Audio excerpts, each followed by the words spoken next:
All right, what's up, folks? Of course, here we are, another week, episode 9, and this show in particular would be jam packed. It will be jam packed.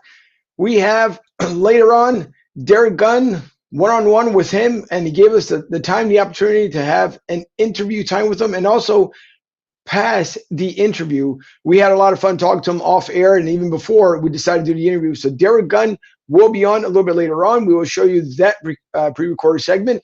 And by all means, you guys, of course, can make your live comments, and we appreciate those as well. Also, later on, we also have Mark Grote, the Chicago Bears sideline reporter. He will be, for the first time today, will be doing the post-game show. So the post-game will feature Mark, and we'll talk about the Chicago Bears. They're surprising 2-0 start. Of course, by the time all is all said and done today, we'll see if they can keep it up because they do play the Atlanta Falcons. So if you're a Bears fan, stay tuned. Afterwards, we will have our halftime show as well. And speaking of shows, we would also like to thank everyone who continues to like, share, replay the videos, putting it out there on Facebook. We really do appreciate it. All the web pages, the Eagles fan base that continue and share and like the show. We really do appreciate it. So 425 views from last week, and we had 286 live views. So thank you so much. We do appreciate it. We know we are competing, obviously, with ESPN and the NFL Network and everyone else, and you can see them, but we appreciate you guys viewing us as well. So thank you for that. And also the 322 halftime views. It's greatly appreciated. It goes without saying. My co-host will be on here shortly live from Nick's Roast Beef on Cotman Avenue. So we're waiting for him for his arrival. But again, we like to go back and thank everyone who has come on with our show, our 5 guests. So I'll be mentioning that and mentioning them as well in a second. But again, a real deep one-on-one interview with Derek Gunn. It was a lot of fun. And Derek, I can't say enough, a great gentleman, and just he surprised us at the last minute with having an interview with us. But it was a lot of fun. So hopefully you guys will enjoy it just as much as we did doing the interview for you guys. Because again, this show is for you guys. It's all Philly, 4-4, and of course, when we have the chance, we'll take it around the NFL. And last night, going on the NHL side, of course, I was over at the Amalie Arena outside, and we're hoping that the Tampa Bay Lightning will pull off the victory since the Flyers didn't get in as far as making it to the Stanley Cup Finals. We were hoping and rooting for Tampa Bay to be able to do so because we like to beat another yet Dallas team. But the Dallas Stars ended up pulling it together last night in double overtime, 3-2 win. So the Lightning will have to wait until Monday to see if they can do it all over again. So we hope that the Lightning can pull it away. It was a lot of fun, a lot of good people. We met some great people around. I talked a little bit, and so we had a lot of fun as well. But again, this all will be brought to you today, if I can switch over, thanks to our sponsor, Tampa Joe's. And for everyone who's down here today, sorry I'm not down there today. I am back at the home studio as we're having little audio technicals that we're trying to work out over at the venue. So for the moment, I'll be at the home studio, but I'll be back there in about 2 more weeks as we work out the issue. So again, we appreciate everyone who tunes in. For the folks who turn out to Tampa Joe's, Florida just went up to phase 3. So Tampa Joe's can pack the house, and of course, everyone will be doing what they're supposed to be doing according to the safety guidelines. I don't have to repeat it, but hopefully they will pack the house because, well, we need to.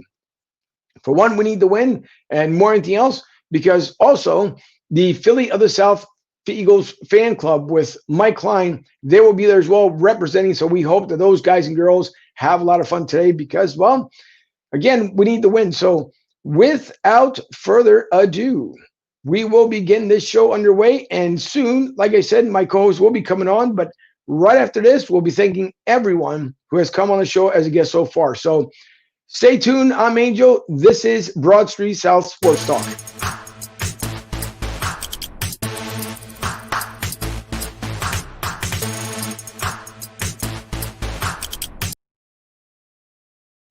All right. So with everyone that's been on, it goes without saying thank you to our guests. Again, thanks for D Gunn for taking the time to come out with Mark Grote. Oh boy. With Mark coming on, we thank him as well. But again, thanking some folks that have been on here. And I did have it, of course, quickly lined up. And I will bring it to you guys as I got them named. So we're looking at here. Brandon Lee Gowton, of course, of Bleeding Green Nation. We thank Brandon for coming on. He's at another point will come back on, of course, because he is the Eagles sideline reporter as well. It's kind of hard. He's got his podcast. So there's a lot of things that Brandon does, but we do appreciate when he came on as well. And if you guys don't know, of course, you can put on, look him up on Twitter under Bleeding Green Nation. Give him a follow. And it would be good for you guys and for him. If you could follow him, anything you need to know as far as the Eagles, Brandon is the man. So we do thank Brandon for coming on. Also, a guest that we had on not too long ago, Candace McLean. And happy birthday to Candace. She is traveling abroad. Not really abroad, but she's traveling out there. And, happy birthday to her. And we also thank her for coming on. She will be coming back on with us again, hopefully next week for the 8:20 kickoff game. Candace, of course, a University of Miami graduate, big fan of the Canes. And so we thank Candace for coming on. And you guys also can follow her on the Philly Influencer, sports, social, culture, all with Philly Feel. That is Sean Brace's group. And Sean Brace is also a good friend of mine. So we hope that they continue their success. So we do thank Sean for allowing Candace to come on with us and to have fun with us. And of course, we also can't forget that we had on Rob Motti, and he has a show 5 o'clock on Wednesdays at 610 ESPN. So thank you to Rob as well for coming on.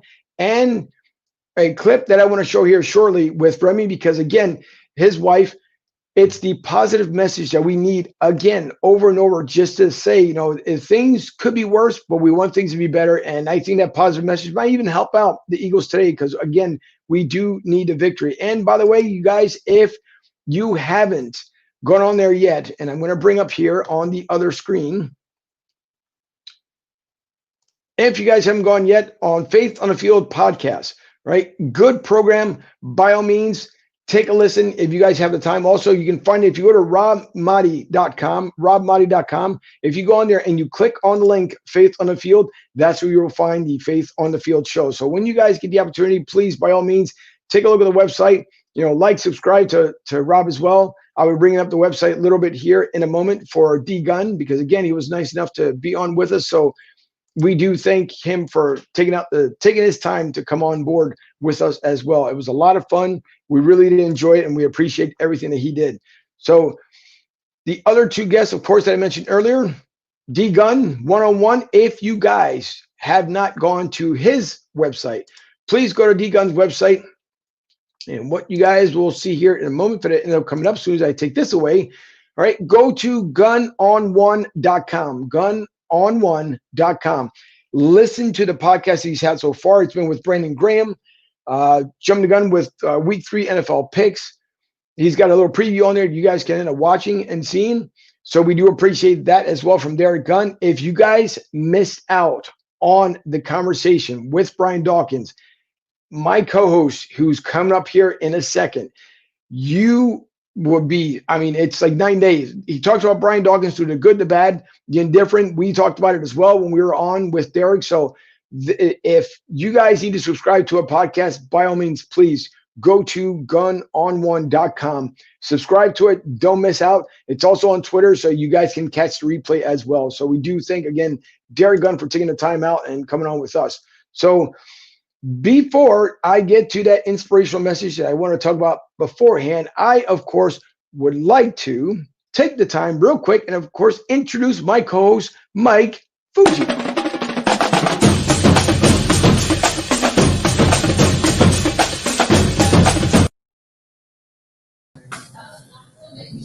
Right, Mike, how are you? Morning, sir. How are you? Game day, week 3. Going out on a limb today and guaranteeing an Eagles victory. Bag it, stone cold mortal lock it, do whatever you got to do to bet the house on it. The Eagles win today, and I will, if I take the heat for it, I'll take the heat. But I just think it's the breakout time, and it's time to get a win. No, listen. I hope so. I'm not feeling as much as you are. We talked about it just before we went on air, so I'm not feeling the win because I'm not feeling the excitement. It could be a breakout game. Who knows? We'll see here in just another hour and a half or so that we'll see if the Eagles can pull it off. I don't know. There's been a lot of talk, of course, with Carson Wentz. It'll be discussed here shortly, of course, with D Gunn. But before we get into it, before I show that inspirational message here real quick, I'm going to take a quick comment. And Tom, how are you, Tom? How you doing, Tommy? So, I'm Cat. Tom, of course, one of the contributors, of the many contributors, and by all means, you guys, please put any comments in there. We'll show it on the show. We'll present it. Any questions you may have, we'll also answer them as well. So we do appreciate all the comments that you guys make throughout the show. So coming back to, before we get going, of course, on the Eagles talk, there's one inspirational message here that I would like to show, and it's from Rob Mighty's wife. And I played this on an earlier episode, you guys, but by all means, listen to the words, because this may help you even in your darkest days, your darkest moments, or even when you're feeling down. Listen to the message that Remy Mighty has to say. Everything that's holy, think about everything that's beautiful, everything that is positive. Those are things that you need to ponder upon and actually think about every single day. And that's what got me to where I'm at today. Because if you wake up in the morning and the first thing you do is think about your day and how busy it's going to be and how all the things, the hectic things you're going to do, you lost the day right there. You lost the battle. But if you wake up first thing in the morning and you ponder about everything that God wants you to think about and all the things that He has for you, man, that just shifts everything. Yeah. It shifts everything and actually makes you feel lighter.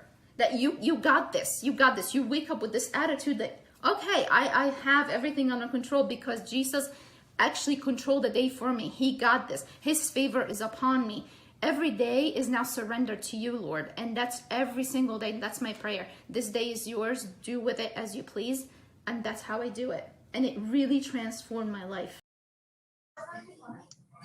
So once again, a great message, I believe. I reached out to Rob to make sure it was okay if I played it again. He said, go for it. So I really appreciate that message because it is a good, powerful, impactful message. So it's going to be needed. We're looking at now week 3, 0-2 start, Mike. It's not the start that we were looking for. We all know this. We all feel it. I mean, there's been obviously a lot of Carson Wentz talk all the way across the board. I mean, you're gone from the NFL Network, ESPN, 97.5, 94 WIP. I mean, it's been everywhere. And, it's a lot of us can't believe what Carson has done at this time. I feel, and again, we'll be showing the clip here shortly, but I felt that if Carson Wentz is not going to be the person he's supposed to be, do we allow for Jalen Hurts to come in, which would be, I guess, detrimental in a way because of money invested into Carson Wentz, or do we just keep riding the train and see exactly what happens? Well, as we got into the interview the other night with Derek on, I mean, $130 million guaranteed to Carson Wentz. Wentz is going to have to play through the adversity. I think he's trying to do too much.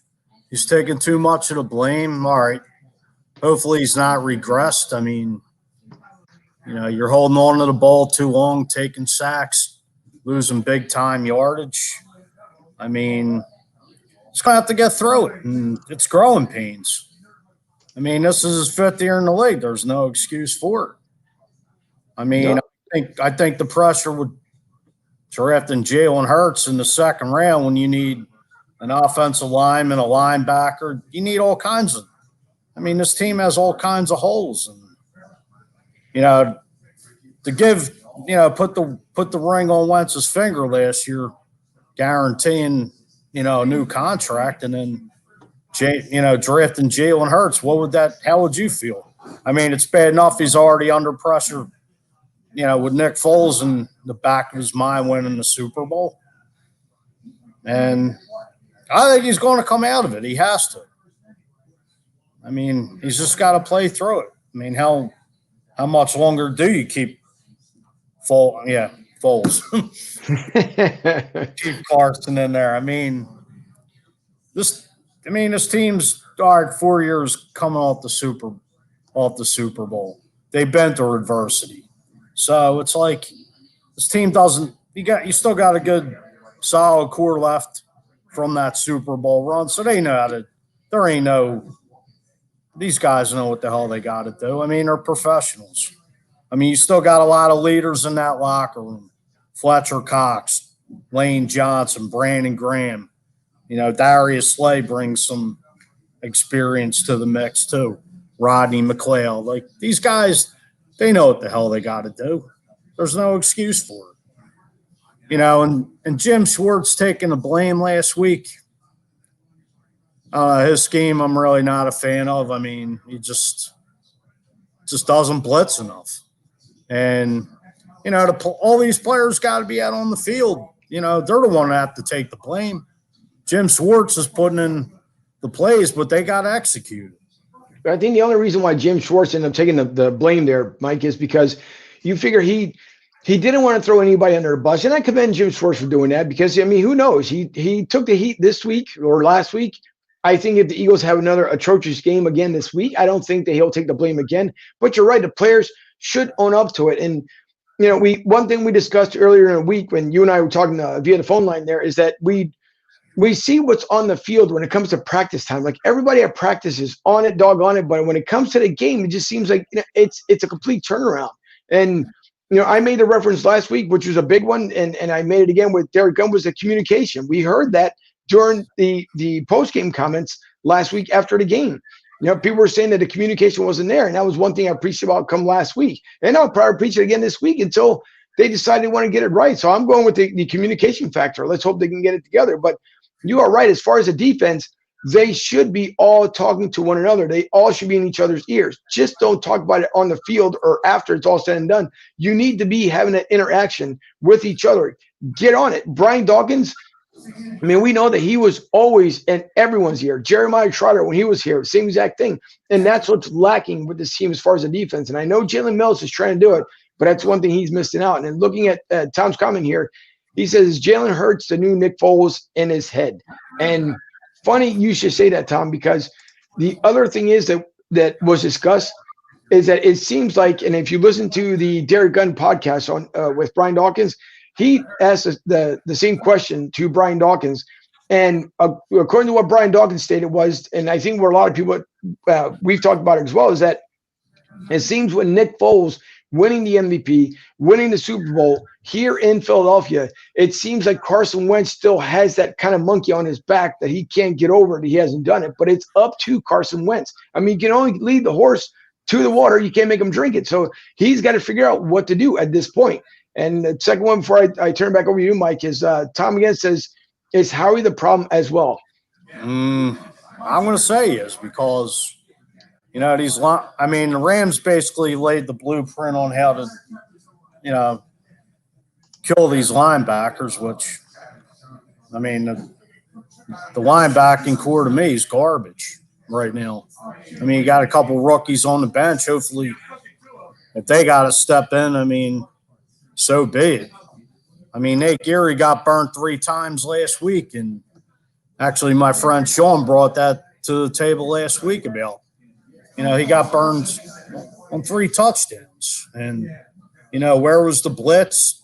It was like I said, Brian Westbrook said this morning that Eagles gave up 9 yards a play last week, and it's uncalled for. You got a defensive line that's probably making a ton of money on this team. Malik Jackson, Fletcher Cox, Brandon Graham. Like, where were these guys? Like I said, there's no excuse for this veteran leadership to be getting ran over like a bulldozer. And they better step it up today. And, Howie should be accounted for because he just can't seem to draft. We could go all the way back to 2010, 2011 with the Danny Watkins, the Marcus Smiths of the world. I mean, you got 2 guys left from the 2017 draft class. You got Nate Geary, who got burnt last week, and you got Derek Barnett, who still a suspect because he can't seem to stay on the field or stay healthy. I mean, I don't see a guy like that coming back next year. Unless you can get them cheap, but what for? But Howie should be on the hot seat. It's Doug's probably right there with him. I mean, how much can Lurie be faithful to him? He won a Super Bowl 4 years ago. What have you done for us, Slade? That's 4 years ago.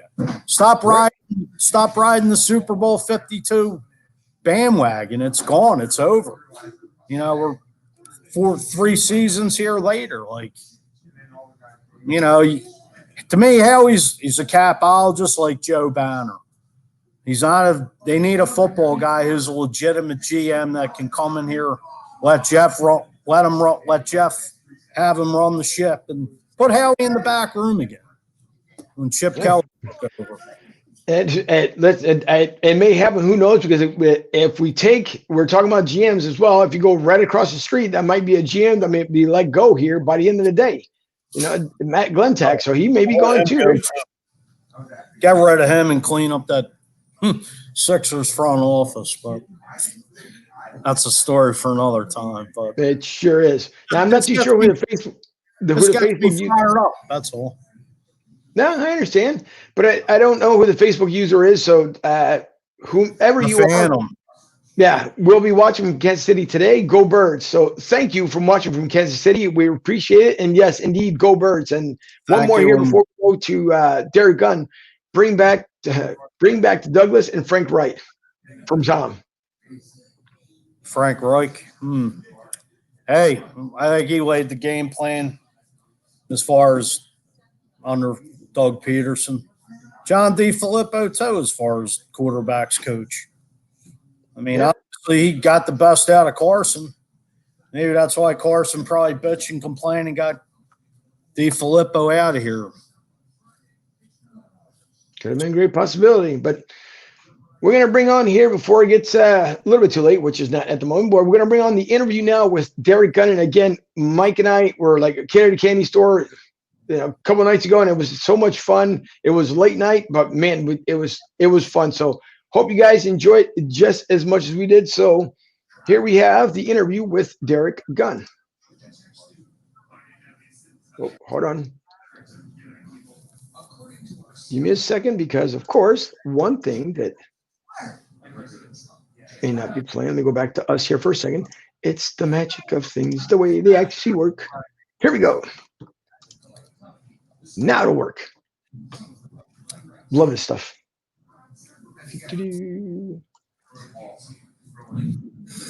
All right, so we're going to be talking Eagles here shortly, but more than anything else, we have a huge special guest with us today, and words cannot describe this sermon alone for what he has done with the community, with being in Philadelphia. I mean, it's just, I could go on and on and on talking about this individual. And I think if I do things here correctly, which hopefully it'll come out the way I want to hear. So on the screen here, you guys see no one else other than Derek Gunn. He started up his own podcast, Gun on One. If you guys have not tuned in, if you have not signed up, if you have not joined the movement that he's doing here on this podcast, you guys are missing out. Episodes 1 and 2 were phenomenal, but wait until you listen to episode 3. And if you haven't listened to episode 3, that means tune in and listen, because B-Dog, we know, is the man. But more than anything else, obviously, it's Derek Gunn being the man himself, because, again, you cannot say enough words. 20 years with Comcast Sports, and, of course, as of recent, we know that, he moved on to a bigger venture, and God knows when you close one door, many other doors open. So without further ado, here is Mr. Gunn himself. D. Gunn, thank you so much for taking the time to come on with us. This is a huge honor and a pleasure for us. Thank you so much. Well, I let lead in, and I'm looking over my shoulder. I'm like, who's he talking about here? But I'm happy. I'm happy I was able to do it for you. I'm sorry it took me so long to get to you, but my days are crazier now than when I was working for NBC Sports. I'm all over the place. I'm more structured now. I'm not used to being structured and organized, man. I like to do everything by wing it. But now I'm getting more like my wife, which is more organized, which I'm not comfortable with yet. So, but it's okay, because it could be. But as the thing is, it can always be worse. So it can get any worse. But I understand, because it's tough to put so many different things in perspective. When you have a full-time job, and then you do another job, and when you have kids, there's the wheels keep turning, and that you're doing something else, and it just things just happen just the way they are. But listen, I did hear, which I just quickly mentioned, the interview with B-Dog, and that man is, of course, beyond a legend. You two guys, for me personally, are ranked just both number one, not 1 and 2, both number one as far as it comes to us, the fans. Because again, what you guys have done for this city, whether it's reporting with the Eagles, being a part of even on social media, and I know I can speak for myself. For the many times that I've sent something out to you, if it's not the same day, it's a day later, but you've always had that correspondence back and forth with the people. And when you talk about the man and the people, that's definitely you. So I appreciate you coming on and being with your busy schedule. We just greatly appreciate that you're on. Eagles, what can we say? And I hear it from the podcast that Brian Dawkins was very shocked that you asked him the question that the Eagles are 0-2. So I will pose the same question to you. What is going on with this team early on in the season? Well, I think it's a lack of consistency across the board. I'm not going to say they took Washington lightly, because everybody wants to get that all-important W under their belt coming out of the gate. It just unraveled for whatever the reason, and it carried over into the second game against the Rams. You know, they're dealing with injuries, but so are a lot of other teams across the National Football League. The thing that's most shocking is the majority of these guys that are lining up, you know, have been in Doug Peterson's system 2, 3, 4 years, compared to everybody else in their division and 4 or 5 other teams across the league that are getting used to new terminology, new head coaching, new coaching structure, new direction. Coaches getting used to a completely new group of players. And it looked like Washington was the more polished team in that second half of that game, and the Rams definitely for 3 out of the 4 quarters in their game with the Eagles. So, you know, now the Eagles are dealing with an abundance of injuries. I mean, so it's affected continuity across the board. And, you know, nobody in this region, nobody on the planet thought this team would be standing here at 0-2 this time, going into a game 3 against a team like Cincinnati, talking about a must-win situation. Right. Mr. Gunn, thank you once again for coming on, taking out the time for us. You, in your interview with Brian Dawkins, you said you asked Brian Dawkins if he thinks did Carson reach his pinnacle going back from 2017 to where he is now. Would you say he's reached his ceiling? You know what? I'm sorry. No quarterback should reach a ceiling at the age of 27 or 30 for that matter. You know, just like everyday life, you never stop learning. You should never stop growing. You should never stop listening. And I don't think Carson has reached his ceiling yet. I know a lot of people on the outside looking in are saying Carson is what it is. Other people are saying, when are we going to see Carson from 2017 instead of Carson from 2016? You know, Doug Peterson said Carson tries to put too much on his shoulders, but, you know, every franchise quarterback does. You know, if a true franchise quarterback wants to put everybody on his shoulder. He will be step first and foremost to the forefront when things are going bad, and he's not one to take all of the accolades when things are going good. And that's Carson Wentz. And unfortunately, you know, when you look at the volumes of misses, I think he has 21 misses in the passing department right now through 2 games. That's the most in the National Football League. That's uncharacteristic for him. You know, he hasn't had his top group of receivers. Alshon's not there. Deshaun's out there. They haven't utilized him yet. You're getting used to a young man in Jalen Reagor, who I think is going to be an exceptional receiver.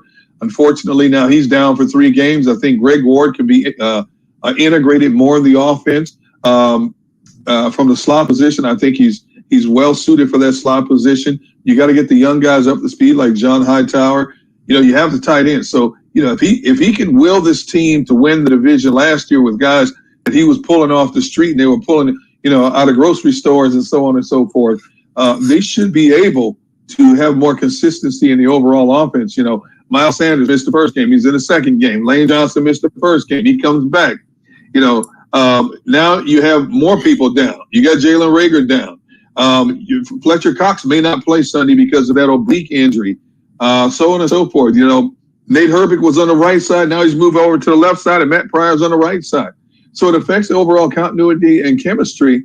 But I think if there's one week this team, whether it's less than stellar or not, that they should handle, it's this Cincinnati team. Earlier in the week on social media, some people were comparing this 2020 0-2 start back to the 2003 team when the Eagles went 0-2. Is there really any comparison between those two teams? No, different time, different era, completely different group of guys. And that 03 team wasn't nearly as beat up as this team was going to the season. It just took that team a little while to get it going. I mean, this team has been decimated. I mean, not to the degree of the San Francisco 49ers. You look at what happens to that team right now, and that's devastating what has happened to them. They're playing a backup quarterback on Sunday. But this team has been decimated by injuries. And I've been surprised in a lot of ways at their pass defense. I thought the pass defense would have been a lot better. Darius Slay has done what we've expected him to do on one side, but the other three guys or four guys, if they go to nickel, have not held up their end of the bargain. They've played decent in spurts, but they have not played consistently decent. And until they iron that out, they're going to have problems, because after this game against Cincinnati, you're going to have teams that are going to try to bully them, and teams that are going to throw at will against them if they don't find a way to get more pressure on the quarterback and be more consistent with their offensive play. I think the absence of Malcolm Jenkins is a big loss, especially in that secondary. I know they brought in Darius Slay from Detroit, who's probably a top 3 shutdown corner in the league. Right. Do you agree with that? Malcolm Jenkins' presence is missed, but Malcolm Jenkins, I hate to say this, was not the same safety last season as he was 2, 3, 4 years ago. And that's okay. Father Time is undefeated, catches up to everybody. And Eagles organization felt now was the time to move on from a Malcolm Jenkins. And now is the time to put Jalen Mills back in his natural position, which is safety. Now is the time to move in a different direction. And when you look at the Eagles' salary cap structure, it's understandable. You can't keep everybody. And Malcolm Jenkins was making a pretty penny for this team. And they had to make some hardcore decisions. And they're going to have to make some even harder core decisions when this season is all said and done because of their financial restraints for 2021.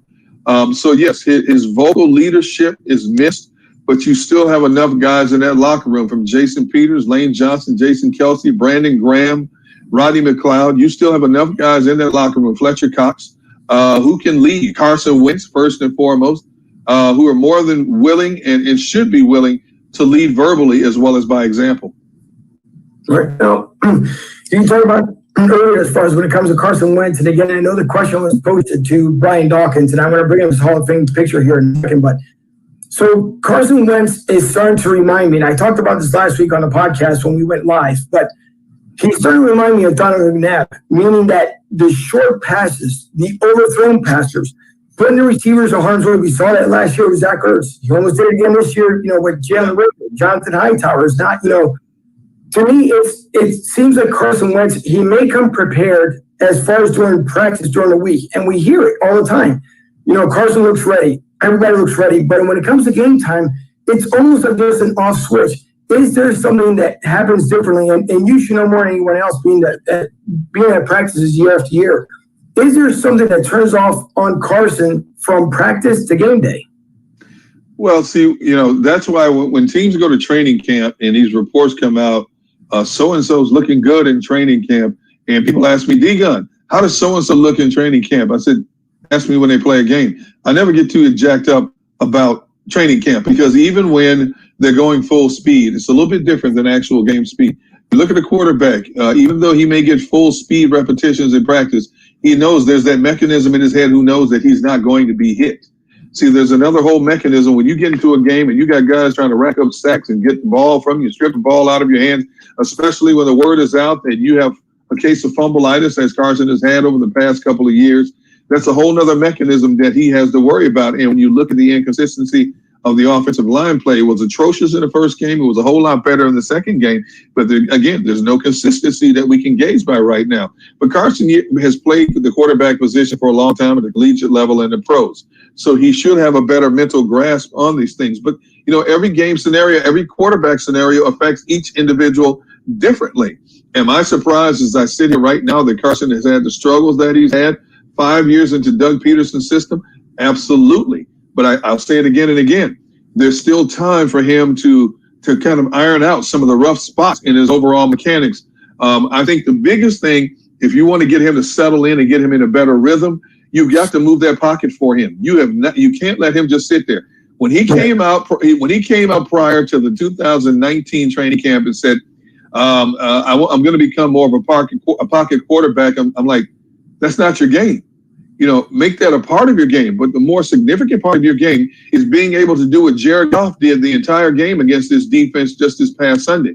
Roll that pocket, slide that pocket, let him get outside the pocket and have the option to toss to somebody, hopefully in the open flat. When a quarterback rolls out, he's going to freeze an outside containment. He's going to freeze the outside linebacker or safety or maybe even a cornerback down in the slot because they're thinking, is he going to run or is he going to throw? Once they freeze and that receiver is able to slide away from that individual, now you have consistency. Now you have a more viable weapon overall. And if everything's covered, tuck and run.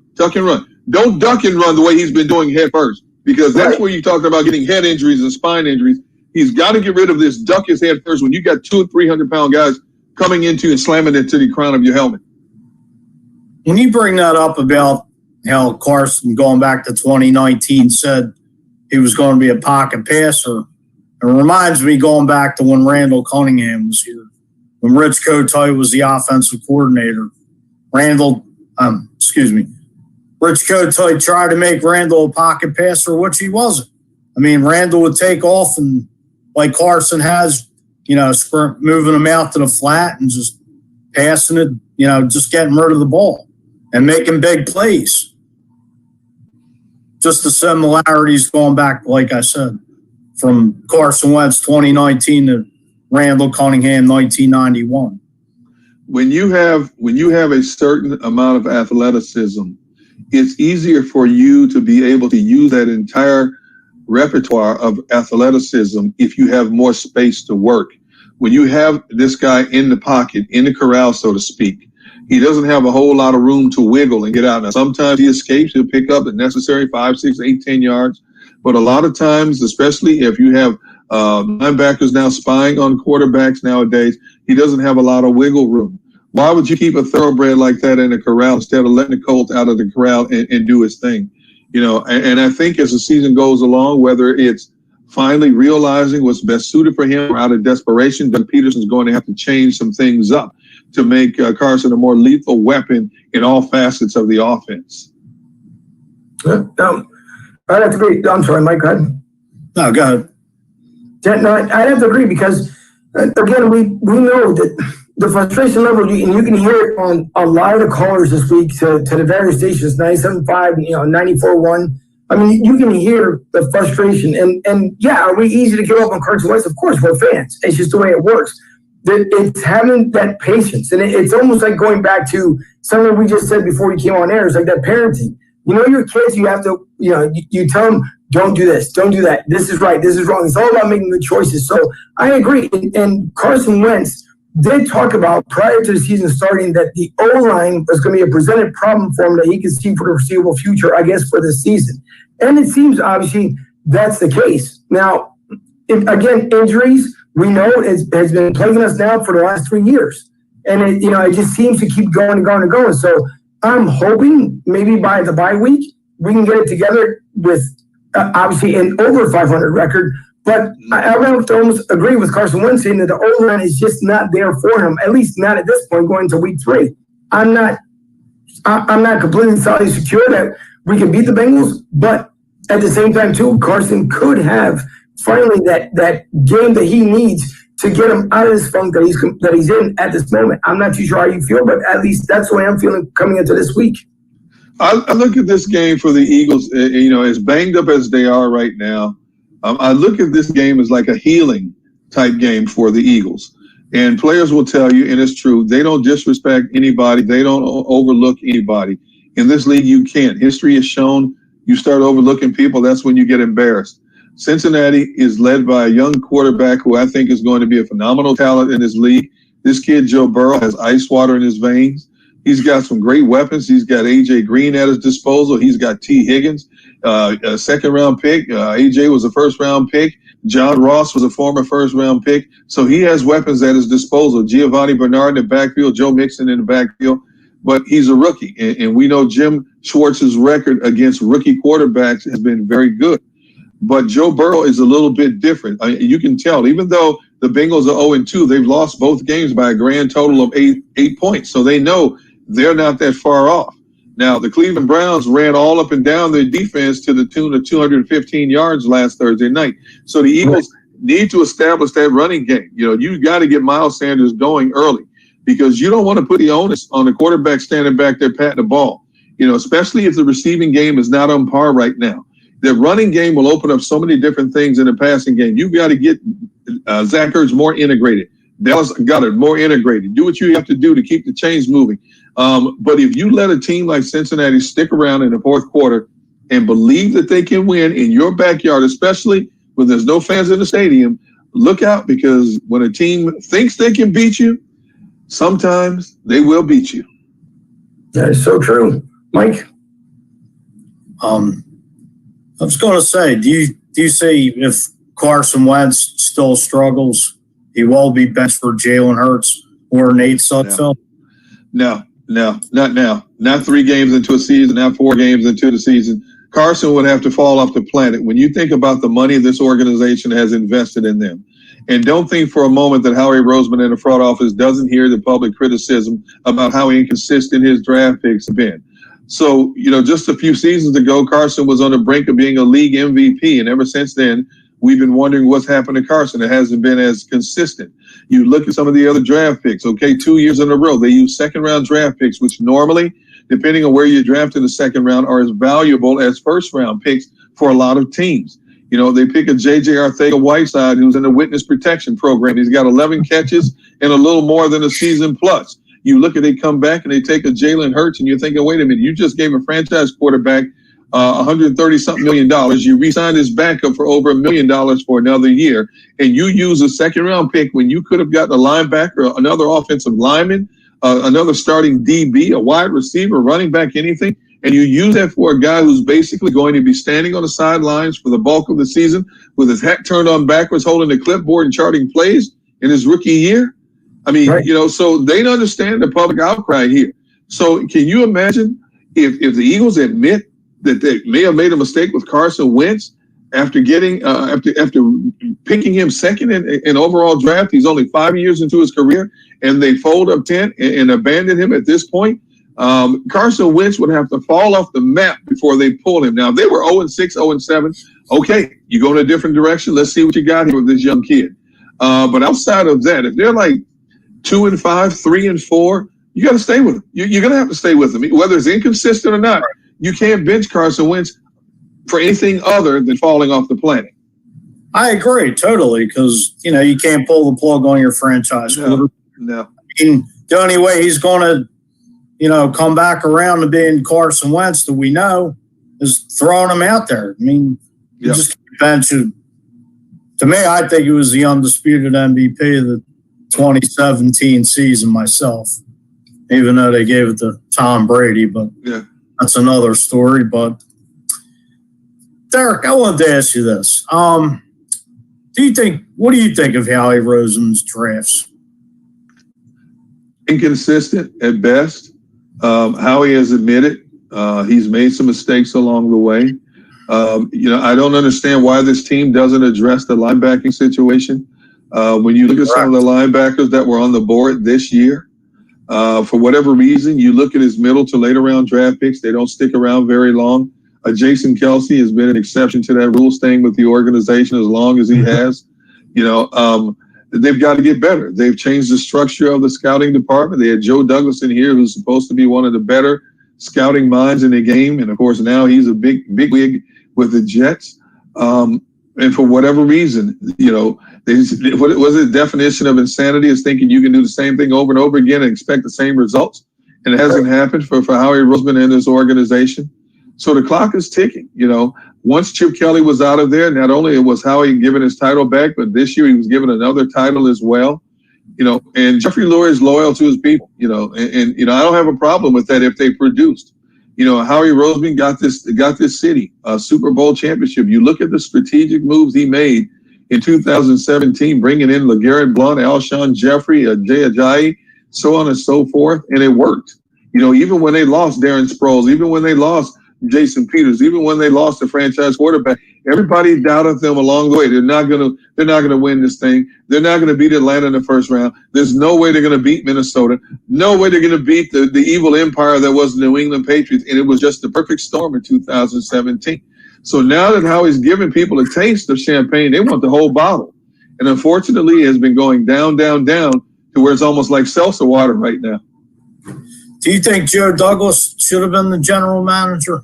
I do, myself. Well, I don't think Jeffrey was ever going to give Joe Douglas that title, you know, because of his loyalty to Howie, especially coming out of that Super Bowl season. And, you know, it is what it is. And so Joe had an opportunity. He seized the moment. Now he's trying to build something for himself with the Jets, although the Jets are a mess right now. I honestly believe the clock is ticking on Howie's tenure here in Philadelphia if he doesn't do something drastic to turn this thing around. Now, you can't do anything about injuries. You know, injuries, that's part of the game. That is what it is. They're cash strapped in 2020 already, 2021. As of right now, they're $90 million over the cap for 2021. Some hardcore business decisions are going to have to be made in 2021 when this season is all said and done. I'm not going to say any names right now, but there's going to be some prominent names that will not be a part of this organization come the summer of 2021. You know, Howie has been such a capologist, so to speak, in terms of moving money around and getting the players that he wanted to try to make this thing as consistent as he possibly could. And now it's finally caught up to him. So that's why when people talk about, you know, Yannick Ngakoue out there, Jadeveon Clowney, why didn't we get some of these people? The Eagles had no money to go after these guys, you know, and when they tried to get Devonta Freeman came in here. He knew he was going to be back up to Miles Sanders. You know, unfortunately for the Giants, Saquon Barkley goes down. Devonta Freeman, I don't blame him. Gets a bigger contract to go to New York and become a featured back in the #1 market in the entire United States. You know, so those things happen. You know, it's where the organization is right now. It's what Howie Roseman is going to face right now. You may have to start all over next year and rebuild this team from the bottom up. And depending on what Howie does in terms of deleting big salaries, but deleting big name players, older players, and bringing in younger players could define his overall future tenure with his organization in 2021. So let me ask you a question too, then. If, let's just say, because obviously we know where the Eagles stand come next year because of the salary cap. So does Carson Wentz, let's just say, if there is a key player that the Eagles do need, does he throw in the possibility of let's restructure my contract so we can get what we need in here? Or would that be kind of a far stretch that maybe Carson wouldn't think of, or it couldn't be done? Well, I would think guys like Carson Wentz, Fletcher Cox, I'd be shocked if they were not willing to restructure to help make this team as good as it could possibly be. Lane Johnson just did it to free up money to get his buddy Jason Peters more money to move from right guard over to left tackle. It happens all the time. Quarterbacks in particular will restructure their money backloaded because they know they're going to get that money on the back end. I'd be shocked if and I don't think in one iota that Carson is the type of person saying, I'm not giving up any of my money right now. Carson wants to win. He's the ultimate competitor. He's in one of the more critical markets in the entire NFL. He understands that. You know, he's got to have thick skin, but he also has to have the weapons around him to make this thing happen. So I think Carson would be willing, Fletcher Cox would be willing to back in some of that money, to restructure their contracts, especially if they lose a lot of significant talent after this season, to try to get enough pieces to the puzzle to come in here in 2021 and make this team as competitive as it could possibly be. Do you see a guy like Brandon Brooks taking a pay cut after 3 injuries within the last 2 seasons? Brandon Brooks would do whatever needs to be done to help this team out. There's no question about it. Brandon Brooks understands the game both on the field and in the financial realm as well. You know, I don't think there's any selfish players on this team. There's no me guys on this team. And that's the one thing that Doug Peterson wanted to beat into this organization's head from day one when he took over this team. I don't need a me guy. I need we guy. And I think he's done a consistent job in terms of having a bunch of we guys in that locker room. And guys who genuinely care about each other, who fight for each other, and will do whatever is necessary to help each other out.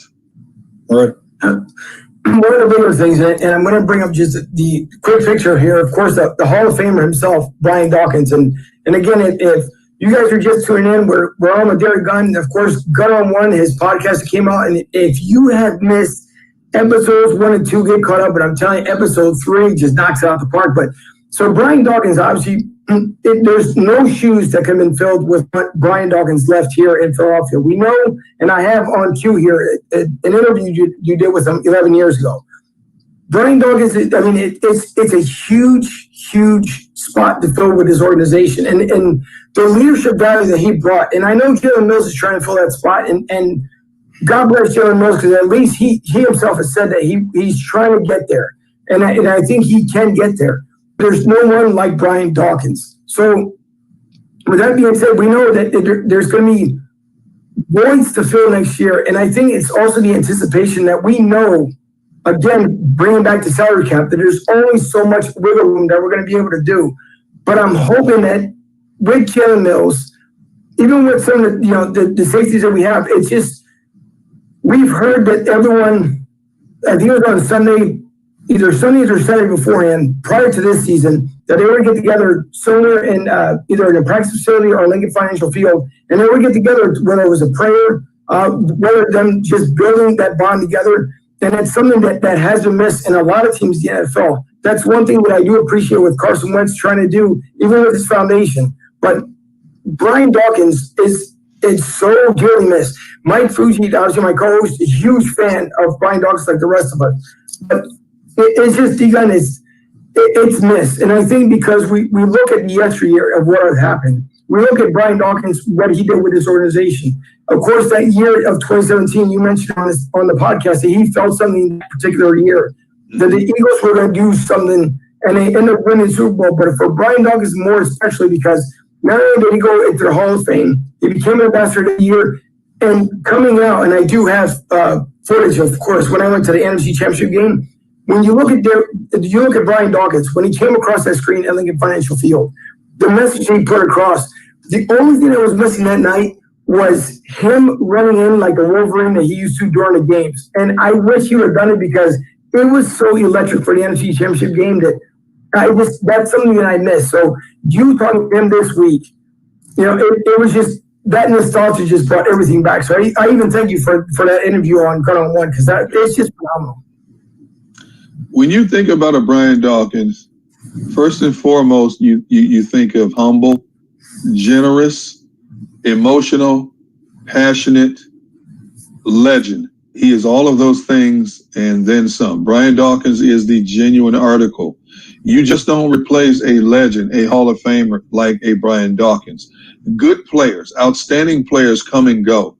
But, sometimes a Brian Dawkins with many organizations is a once-in-a-lifetime type player, a once-in-a-lifetime locker room leader, once-in-a-lifetime person in general, not just within the organization, within the community. The Eagles have not been able to find that Brian Dawkins since his departure, and hopefully they will somewhere in the future. Brian Dawkins set a standard here that's hard to measure up to, following those footsteps, and those who have tried to follow will try to tell you, I am not Brian Dawkins. I'm just trying to be the best player that I can possibly be for this organization. And obviously that's added pressure when you look up in the rafters and you see that number and you look at the stats and you see the legacy that he's left behind, and you know that his embodiment is enshrined in the House of Legends in Canton, Ohio. That's a lot of additional pressure for a young player to come in here and try to live up to. And, some players have played well, others have not played up to expectations. And Brian will tell you, the passion of the game for some may not be, and I'm not talking about Eagles, I'm talking about NFL in general. The passion for the game for some is like a roller coaster. It's up and down. The passion for the game for him, it was at the peak of that roller coaster every time he stepped on a practice field, every time he stepped on a football field. That's hard to duplicate a lot of times, because you have outside distractions, family, health, whatever the case may be. Everybody's human being. We put these guys on a pedestal that they're these Roman gladiators. They're invincible. But, more importantly, they're human too. They have same kind of problems we have. They may have a lot more money than most of us have, but they have the same kind of problems at home that we do and they have to face. And so that's a lot of added pressure on them as well. But I have so much respect for a Brian Dawkins, not just as a player, but as the man that I come to know since I first came to Philadelphia in 1997, and the friendship and bond that has grown between us. And you heard Brian talk about how in some ways I saved him before he made that transition going from Philadelphia to Denver. Brian Dawkins and I have had a lot of heart-to-heart talks about a lot of things in life.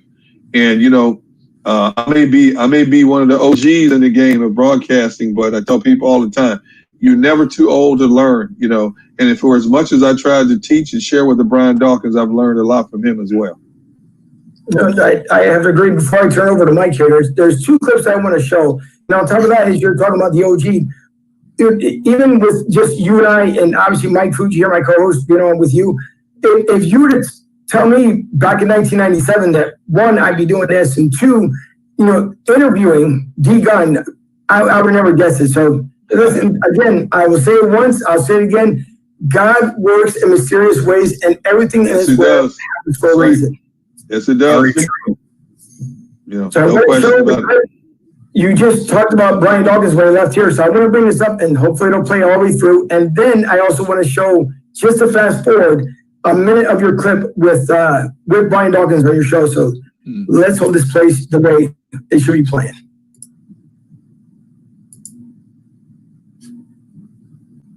Wait for the sound. Hold on.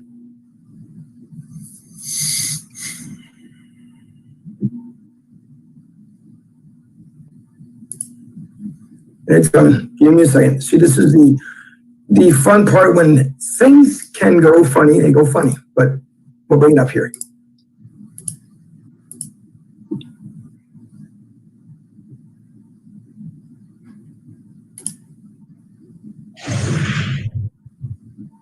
Brian, if I'm standing here, I know you must have to finally realize that you will no longer wear Philadelphia Eagles helmet.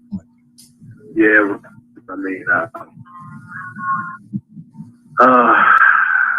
to finally sign the paperwork, as excited as I am about the deal and the prospects of moving forward, is just as sad as I am. How many times did you guys talk to the Eagles about possibly re-signing before you finally said, well, it's time to move forward? Well, we'll sit down and talk in a little more detail later on. Okay. Right now, it's just tough. When you look at where you're going right now and you look at the numbers of new players the Broncos are bringing in, not just yourself, but other free agents they're signing, possibly even as we speak, you got to be excited about the prospects of being a part of something new coaching staff, a lot of new players, and I guess a new concept in a lot of ways. Yeah, big time. I'm very excited about the prospects of moving forward. Josh is a very bright guy, and the guys he's bringing in, quality guys, and I'm just excited about it. Do you automatically assume a leadership role there? I mean, you built your legacy here. When young players walk in that locker room, they knew all about Brian Dawkins and what he meant to that locker room. Do you automatically assume that role there? No.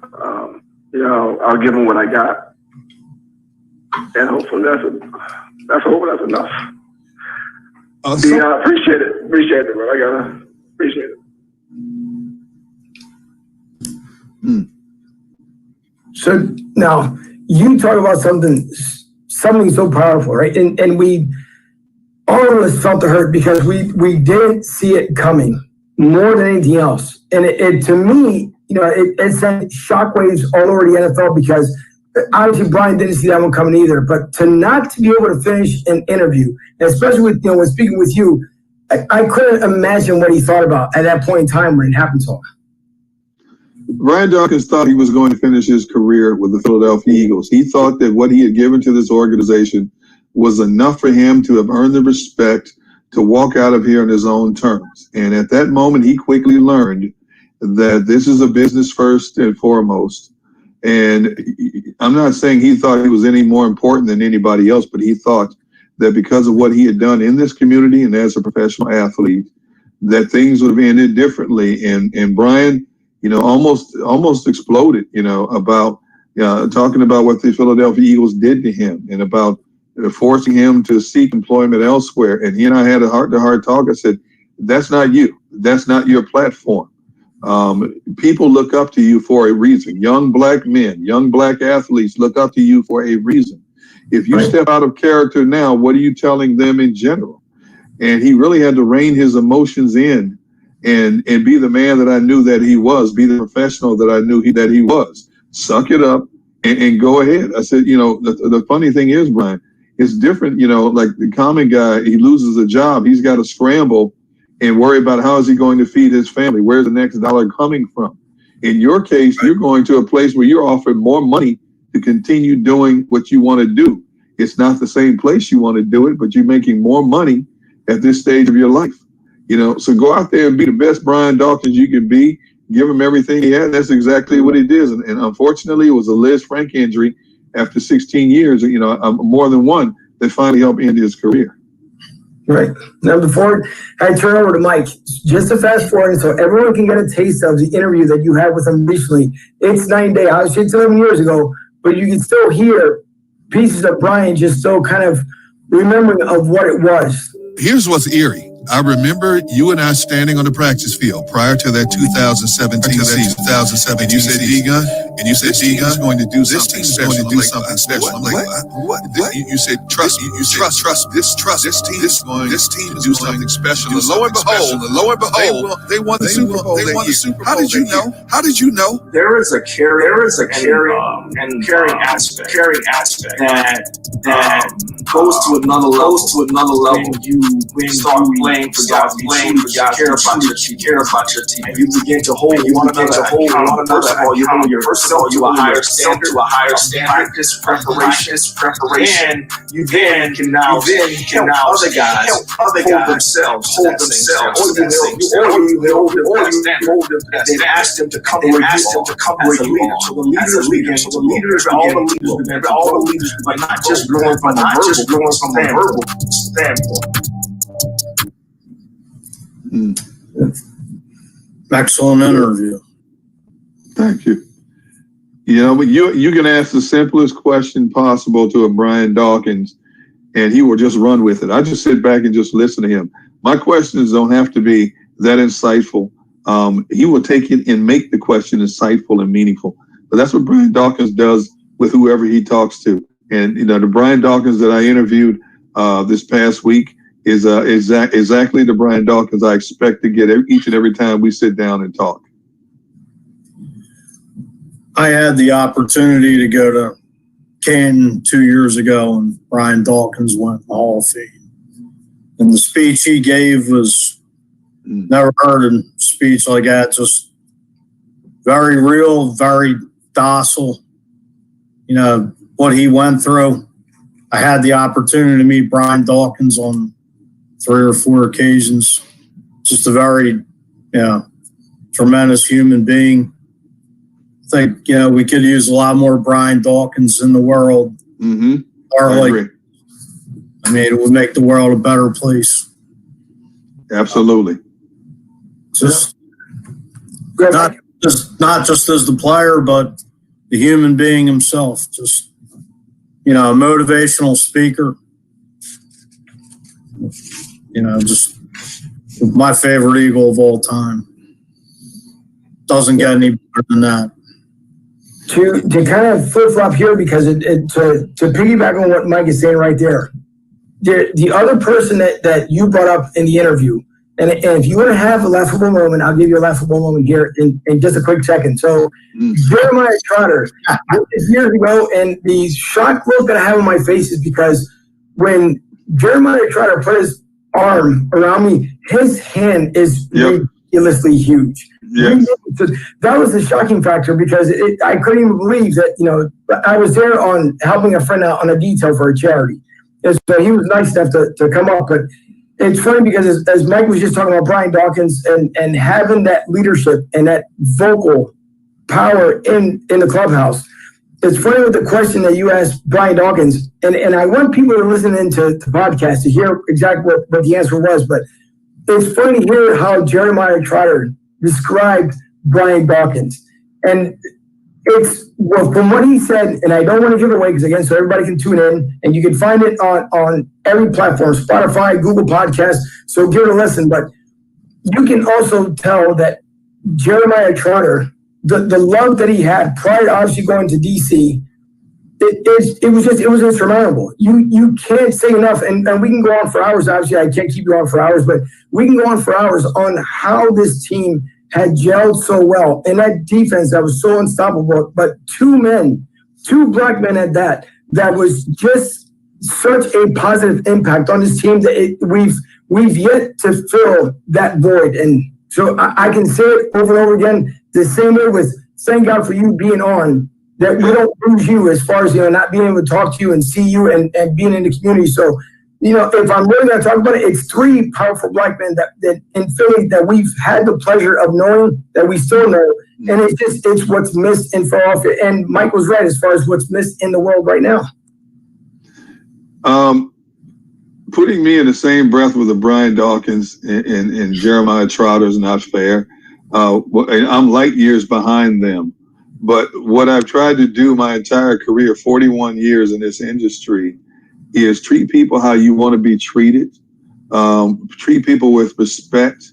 My ability from covering teams like the Chargers, the Packers, the Steelers, to the Eagles, my ability to get players, front office people, trainers, other essential personnel to trust me is because of my honesty with them. I can go to my grave saying I have never dimed out a source, never will.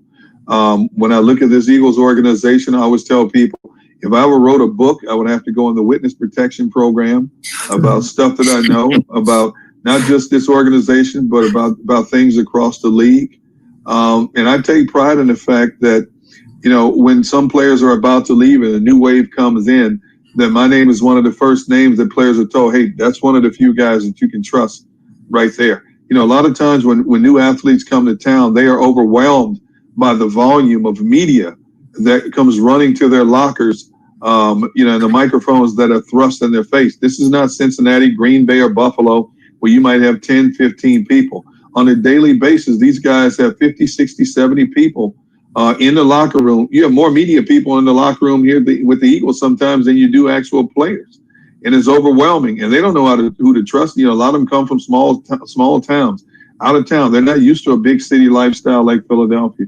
But the fact that my name has always been consistently one of the names that players have said, hey, you can trust this guy, is a testament to what I've tried to be my entire career, and that I will continue to be as I continue to move forward. And in TV, radio, podcasts, whatever I'm doing, I will consistently try to do that at all times. We appreciate it. Mike? What's that?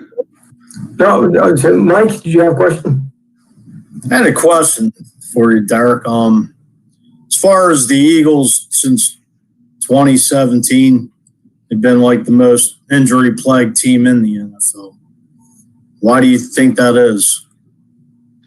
It's a big mystery, real big mystery. They've changed medical staffs, and it still seems to be the case. We focus in on the Eagles, but there are other teams out there that go through the same problems. It's like the walking wounded. Every time they step on a practice field or come out of a game, they're losing somebody significant. I wish I could pinpoint it. I can't. When I talk to players on the side about it, I say, hey, are you being properly trained? Are you being properly guided? They say yes. Sporadically, you may have one player say, hey, this guy didn't do what he's supposed to do to get me right, to get me back out on the field. But for the most part, players have said, yeah, I feel good with the direction that we've been in terms of preparing ourselves in training camp, taking care of our bodies, and eating the nutritional foods that we should eat. It's just one of those things, man. When one falls, it's like a domino effect. All of a sudden you start falling in multitudes, and I'm hoping that the Eagles get this injury bug out of the way sooner rather than later. Because some of these guys are coming back. Jalen Reagor's coming back. Alshon Jeffrey is coming back. And so hopefully they get this injury bug thing out of the way now before it's way too detrimental to their season. I mean, you go back to Chip Kelly and on Randy Reed. I know Andy Reid took Rick Burkholder with him as far as Sure. the trainer. And I mean, you never seen like the injuries pile up like you have the last four years. Yep. Rick Burkholder is one of the best in the business, a very close friend of mine. And Rick is at the top of his game in terms of preparing players. And I don't think Rick does it any differently than anybody else who's a trainer in the National Football League. If you don't do it right, you won't be in the game for long. And Rick has been in the game for a long time. And I wish I could pinpoint it. I honestly do. It's been a long time since I've seen anything like this in terms of consistent multitudes of injuries with this team. Now, they were able to get by the last couple of years and make it to the playoffs with all these injuries and deletions. It's going to be interesting to see now because you're talking about a formidable row of opponents. You know, after this Bengals game, you got the 49ers and Steelers on the road. Then you come home to face the Ravens. And then later in the season, you have to deal with Russell Wilson, Aaron Rodgers, and Drew Brees in back-to-back weeks. You know, so whoever put this schedule together was not kind to the Philadelphia Eagles. But you know what? Nobody has any sympathy for you in this league. It's every man for himself, every team for himself. And you're going to have to bow up and somehow find a way to get it done. If not, it's going to be a long, cold winter in Philadelphia. It sure is. And we've seen those one too many times with Philly. And then the last thing we need again is something like that. 2020's been going. That's the last thing that we need. Yeah. There's the two final things that I want to wrap up. And Deacon, again, we really appreciate you coming on with us. Again, it goes without saying. One of the two things is the grill master that you've become.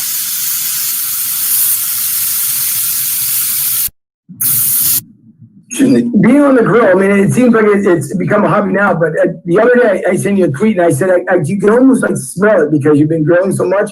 So that's been fun just watching you being on the grill, but also with the minor downtime that you have. I had no idea that you could do this here in particular, and it's coming. When you get yourself ready, just push that forward, ready, just push that forward, push that forward. See, so you're ready to rock, roll down, ready to rock, roll down. Top line, middle hole, middle hole, again.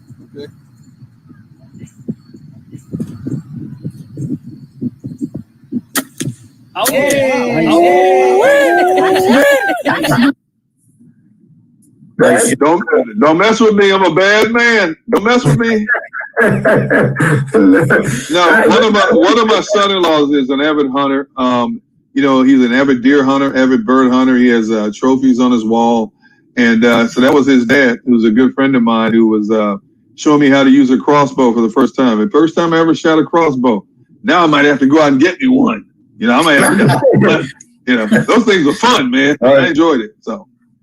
They could be. The only thing I ever, I can't say I shot a crossbow, but in the military, I was able to shoot M16. Two big differences, but I'm pretty sure it was a lot of fun for you out there that day. Yeah, man.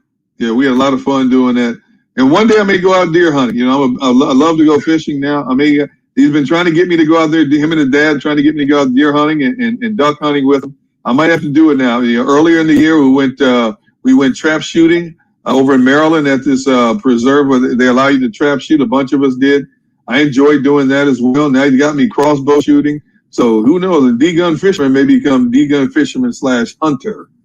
It could be. But D-gun, we appreciate you taking the time out of your busy schedule. We know that obviously you're consistently busy. So more than anything else, Mike, myself, the rest of the Philly fans, we do appreciate it. If you are ever in Florida by any means in the Tampa area, I'd be more than happy to take you out to dinner, or you can come over to Tampa Joe's, or a bunch of us end up watching the Eagles game. We got a club out there in Philly to the south. So we get together on Sundays to watch the game. But if you're ever down in Florida, because I know Trey Thomas is also, I believe, from Florida as well. I think he's on the East Coast side, so I'm on the West Coast side. But it's funny to even say that here in Florida. But again, I appreciate it truly for you coming on. Keep doing what you're doing for the community. Keep this the positive influence. And I can't say enough thank yous for doing so. Mike, I don't know if you have any last words for D-Gun. Thank you so much for taking your busy time out and joining us. We appreciate it very much. No problem. Like I said, it's hard sometimes to get me to sit still, but I'm always happy to help people who are trying new things, trying to better themselves, move in different directions, expand their horizons. So thank you guys for having me on as well. You're welcome. No problem whatsoever. All right, you guys, stay with us because after this, we'll be talking more Eagles talk. And again, the Derek Gunn, if you guys missed it, Gun on One, look for his podcast. It is not that hard. Still has Real We Got on Twitter. Look for the handle. Appreciate what he does because it's a lot of hard work and it's not easy. So, D-Gun, thanks again, and we will talk to you hopefully soon. All right, man. You guys take care. Thank you. Thank you for coming on. Yep.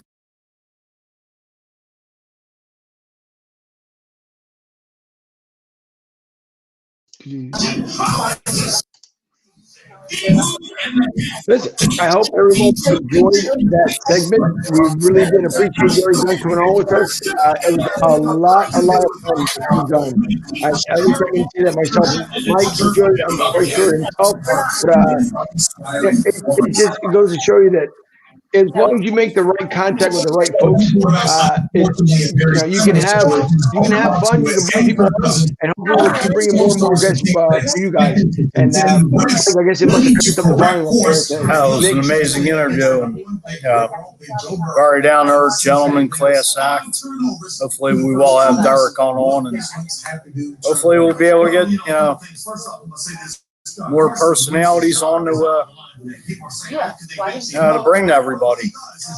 Thanks everybody for tuning in today. We appreciate it. And we got another 45 minutes till kickoff.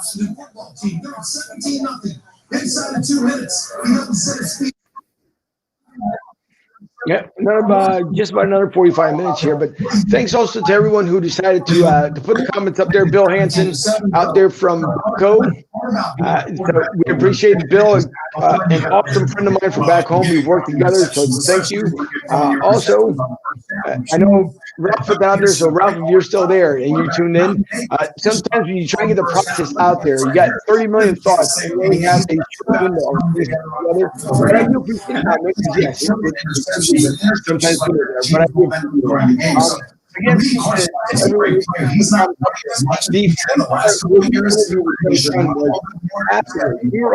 at least, I think, like another 15, 20 minutes after the interview, and we shared stories, we shared, different things and the messages, and we even got a little deep, a little personal. So, again, we can't say enough thank yous to Derek Gunn because he did just an outstanding job coming in later that night. Mike and I were both surprised, but it was fantastic. Later on, we will run the entire interview with Mark Rippey from the Chicago Bears. He is the Chicago Bears on so we will listen to him later on. We will have our first time on the show. No, not the first. We will have our halftime show as you the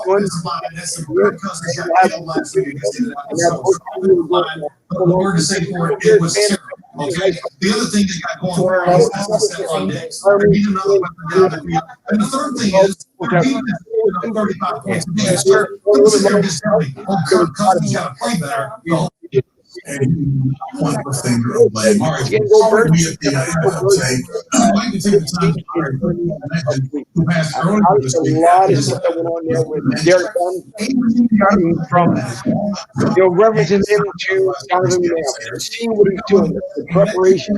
This week, I'm looking at different, I'm listening to the guys, I'm hearing and listening to what they're saying.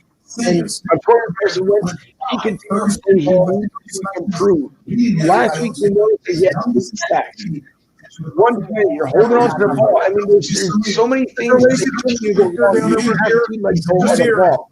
If you don't let go of the ball, we don't continue to have the problem that we keep playing this team. I keep saying we, and I referencing the Philadelphia Eagles. I'm not the producer. He just asked me. A lot of things are going to have to go right this week to beat Cincinnati because Joe Burrow has actually been looking pretty good for the first 2 games. So we hope that he does a better job this week. And I don't know how Cincinnati is going to end up faring out, but it's going to be a tough game. Like Derek Gunn said, he's a rookie that has ice in his veins.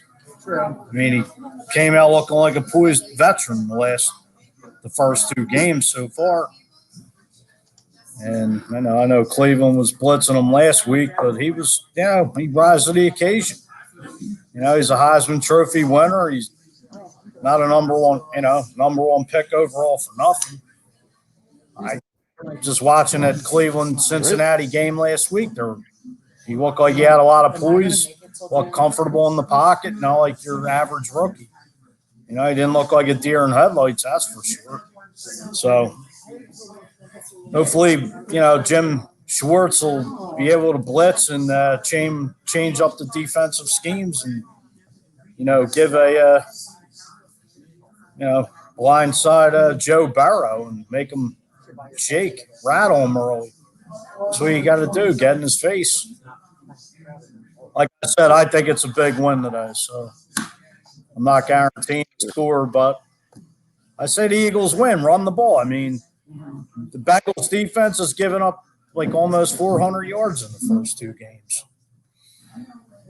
We'll see if they end up 7-0 this week. I don't know. It's a lot of unknowns. I wish I can feel the win. I really wish I could. I'm not feeling it. I'm not saying this going to be a disappointing factor. I'm just not feeling it because you look at the first 2 weeks and I said in the beginning of the season, every week we go 1-0. You try to win that first game and then keep building momentum from there.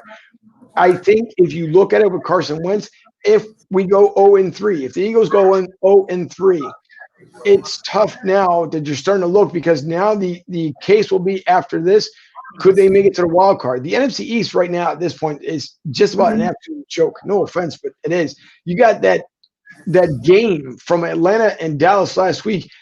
That to me was the most beyond ridiculous thing I've ever seen, where you allowed the ball to travel 10 yards, instead of jumping on it, you allowed it to happen, and the ball just twirls around on the field, and then basically put the guys back. No, let the one Dallas, receiver get the ball. It was ridiculous. I hope we don't have something like that in Philly because that would be just a major embarrassment. But it starts with Carson Wentz. It really does. And Tom put down there that he's fearless, just like when Wentz was in 2017. Referring to Joe Burrow. Right. Well, we'll see. I mean, we'll see what the defense throws at them today. I mean, there's a lot of questions with this team and this defense. Hopefully they won't come out. And this team has to get off the schneid. I mean, you're already 0-2. You're 0-2 in the conference. You're 0-1 in the division already. I mean, it's just something's got to give. Like I said, run the ball, run it down their throat, take some of the pressure off Wentz. Mix in Corey Clement, Miles Sanders, Boston Scott. Roll Wentz out because that's when he makes plays. I mean, why the hell would you even keep him in the pocket? Like I said to Derek Gunn, like Randall Cunningham wasn't a pocket passer. Randall rolled out and he made plays with his legs. Run Wentz if you got to. You're going to have to, but you also, you got to, if you're going to keep him in the pocket and later on today, you guys are also going to see the interview with Mark.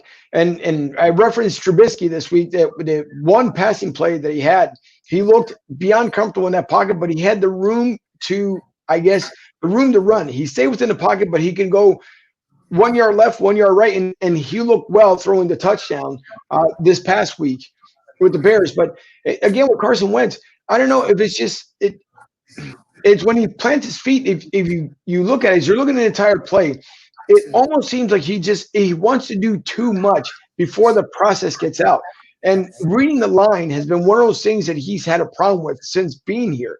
And I'm hoping he'll adjust it. You and I talked about it earlier in this week that we hope that he does, conform to what he knows best. Carson can be Carson. I just, whatever that problem is that he's been having, I hope he can really shake it off because the Eagles don't fare too well against Cincinnati. We know that for a fact. I mean, you look at the win-loss record. So I just hope this is the turnaround game because it doesn't get any easier. And the last thing that you want is to lose within your own division. You got 0-1, as you just referenced, Mike. The last thing that you want is to, lose to Dallas, lose 2 to that college team that beat us the first time around. I mean, and lose 2 to that wash of a mess that's up there in New York. So that's the last thing that you're going to need. When the season originally started, I was speaking to an actual Dallas fan who's my girlfriend's sister, but I told her I gave her a C grade. I give the Eagles a C grade so far, and right now they're proven to be that C team. Well, who knows? I mean, I really don't know. Tom says also that there's nothing to lose, and with the back-to-back comment here, he says unfortunately Dougie is 10-3 without Wentz under center. It's a good, stat. I'm wondering if that includes Super Bowl and playoffs. Back to 2017. I think that's something we may have to look up. But hey, like I said, this team's just going to have to come out, run the ball, and play good defense. Right. Flush. I mean, you look back the first 2 games between Haskins and Jared Goff. I mean, they rolled out and they basically, picked the Eagles defense apart. Let the pocket collapse and bring the rush. I mean, I would damn rush all day. I mean, this is where they miss Malcolm Jenkins. As far as blitzing him, kind of like they played Brian Dawkins as a decoy to blitz off the line. Right. Yep. Somebody needs to come in and blitz if you got it. I mean, Cincinnati has Giovanni Bernard, Joe Mixon, A.J. Green, who's been around. Tyler Boyd's a solid receiver. I mean, the Eagles haven't beaten Cincinnati since 2000. They don't have a good track record against. I believe they're 3-9-1 against the Bengals. Right. So we shall see in another 34 minutes or so. Yeah, we should. 2 mentions I want to mention here before as we continue on, because we're going to bring the injury update that we've seen so far from the Eagles and Doug Peterson, the clips from the Eagles.com. And again, thanks to the Eagles making it out there public for everyone that we can share also any information that we get from the Eagles. So we do appreciate it. But 2 mentions here. One is thank you to Nick's Roast Beef, where Mike is today. So you guys want to catch him, he will be there, of course, until the end of the game. He is over at the Cotman Avenue location. If I remember correctly, that's where he is. But Nick's Roast Beef, they have another location at 4501 Woodhaven Road out in the greater Northeast. So we do appreciate Nick allowing us to go out there and show the podcast live. So by all means, if you guys want to join Michael, who's out there, he's on Cotman Avenue. So please, stop by, say hello, eat their fine food, drink plenty of beer. Just make sure you don't drink and drive. And also to our official sponsor of the show, Tampa Joe's Restaurant and down here in Florida, they've opened up to phase 3. So hopefully it'll be a packed house down there at Tampa Joe's. I'm missing the guys and girls down there. I will be back there in 2 weeks. Unfortunately, like I said earlier during the podcast, there's little audio issues that are going on, and we're trying to make sure that we iron out so that you guys don't get any kind of weird feedback or anything else when we're down there live. So we do appreciate it. But if you're down there, they have an extraordinary list as far as food. That's their fish and chips that he had. Debbie had the Cuban sandwich. It would turn out to be really good, and their sweet potato fries are absolutely awesome. They also have flatbread pizza. So if you guys go down there, don't go just because of the game. Don't get me wrong. We love for you guys to be down there because of the game. But if you are coming from out of town, so you're coming from anywhere in the Delaware Valley, the armpit of America, Delaware, I mean, go down there, enjoy the food. If you enjoy traveling, you want to see the game down here during the regular season, by all means, stop by Tampa Joe's, 9316 Energy Road in Florida. This is mine. I mean, it's just a lot of fun there. It really is. We also thanked earlier. I'm kidding. I'm kidding. I'm kidding. Marty, Margaret, and of course, we have Terry Gunn that we just had on not too long ago. And again, the interview with Mark, we will show after the Eagles game and we wrap up the game for today. So we get 3 shows. It was a busy week and a busy weekend. So we're going to have 3 shows on for you guys today. So we sign off here. Of course, this morning, come back for the halftime show and we'll cap what the Eagles are doing or not doing this morning. And last night for the locals down here in Tampa, Tampa Bay Lightning tried to put it away last night. Unfortunately, it's a double overtime. They lost at 3-2. They'll try again Monday night. It would have been fun to get another championship. Don't get me wrong. I love my Stars, of course, but I wouldn't see anything else. It was another team to take away from another Dallas team. So if anyone gets the opportunity of going down there, you can go down to Thunder Valley. It was a lot of fun, and we appreciate it. We got home about 1:30 in the morning, so that's how much fun it was. We hung around and talked to some good folks, and it was a good time. Looking at the injury, I didn't get the full, complete injury update. And also, in memory, because the Bears this week lost Gale Sayre, and from what we saw, we lost Greg Brown. God bless him and his family. We hope that Greg made it to a better place. And, prayers and thoughts go out to the family. So Greg Brown, another Philadelphia Eagle that has earned his wings and hopefully he's up in heaven. So God bless him and his family. We truly do appreciate it. So again, if I bring up, I'm almost certain this might have been either from here it is, from Friday. Looking up there, we noticed that Jalen Reagor was the thumb. Injury to him, he's supposed to be out. I think originally they were talking about 6 to 8 weeks. I think now they're looking between 4 to 5 or maybe up to 5 weeks. Maybe possibly comes back a little bit earlier than that. George Cox, apparently he still has a problem with his handling. Alshon Jeffrey did practice, but from I saw on the bottom line not too long ago, he's still not coming back in. He's he's nursing his foot. I don't know what you've heard as far as back home, Mike, when it comes to Deshaun Jackson. Unfortunately, again, doing a lot of research for it. By the end of this week, I ended up looking out the Deshaun report. I didn't hear too much as far as what either is he playing, if he's not playing. I didn't get that part. I haven't looked this morning to see exactly who's active, who's inactive. But at 12:31, have you heard anything else as far as the show? Well, I was just watching the TV here, and Deshaun's in uniform. He was just doing some stretches, so I believe it's a go for him. I'm kind of surprised the actives and inactives haven't come out yet. Usually they do by now because I usually get an alert on my phone, but I haven't seen anything as of yet.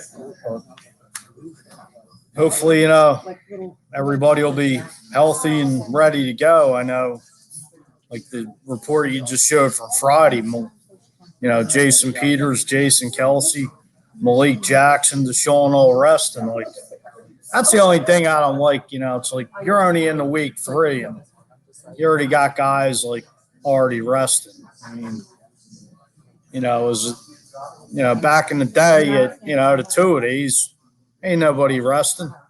You didn't see Reggie White or Jerome Brown or any of those old school guys, taking a seat on the day off. Yeah. Well, I mean, different era, different time. Correct. I mean, you look at it, you're right. You're absolutely right. There was that mental toughness and that mental preparedness that you had as an NFL player way back in the day compared to now. There's the world, unfortunately, has become a world of participation trophy winners. Everyone gets a trophy. Everyone gets a medal. And it's just that hard-nosed knock football the way it was beforehand. It's no longer there. When a coach used to grab you by the face mask and tell you what you're doing wrong, that's what you needed because that's what you get a boost. Being prior military, if I went to the enemy and told the enemy, excuse me, can we take a timeout real quick because I'm not feeling the moment right now, but can we do this again next week? That's what I was. What you end up getting is either hurt or you get taken out. So it's missed that you have to get into people's face. Not to the point where they can't stand you, but enough to encourage you to tell you exactly where things are going wrong. And it's needed. Apparently, someone asked a question to Doug Peterson. Doug Peterson felt like that no one needs to be in each other's face. No one needs to be down each other's necks. And if that's what he's willing to handle it, that's fine. But come today at halftime, if there is a blowout with this team and you think you can't hear the boos, I'm pretty sure you have Chicken Pete's right down the street. You got Xfinity Live right across the street. I mean, you're going to hear it. I'm pretty sure people heard it come last week when they were there. So I hope they get it turned around before they end up hitting the road. But there's a clip here that I want to show. It obviously it talks about Carson Wentz, the injury updates, and how he feels leading up to this week.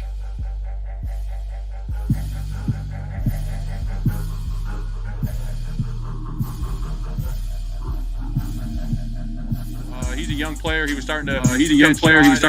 Catch stride, and I think he was just going to be climbing all season.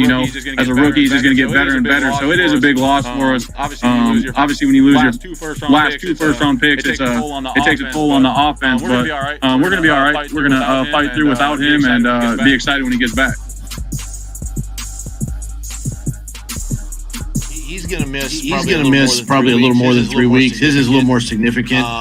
So I think he's going to be down for some the foreseeable future. Obviously, part of the plan there is possibly even Herbig, possibly moving to left guard and Pryor, going to right guard. We got Jack Driscoll, we got Sua Opeta, who was elevated a week or so ago. He can also give us some valuable reps there at guard, and then.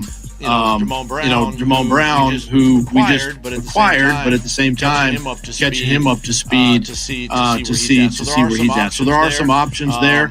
And we just got to find the best five and the best fit this week coming out of practice. It's okay. It's okay to be frustrated. It's okay to kind of be a little ticked off. But you watch the tape, and so for me, it's another week. It's on to the next one, and I'm as confident in myself and this team as I've ever been.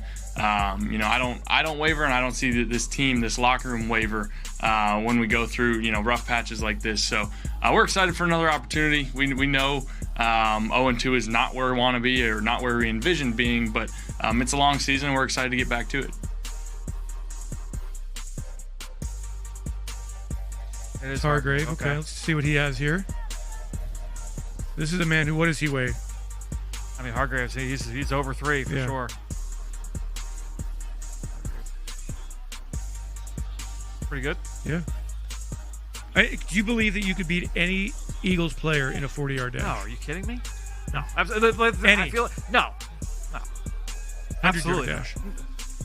100-yard, you have a better shot, but still no. Okay. I agree. We're not athletes, real athletes. I mean, we pretend to be athletes. Pretend to be.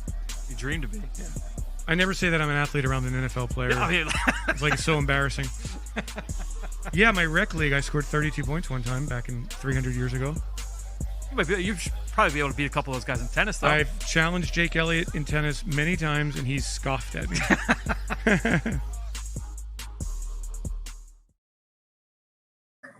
Little humor by Dave Spadaro, huh?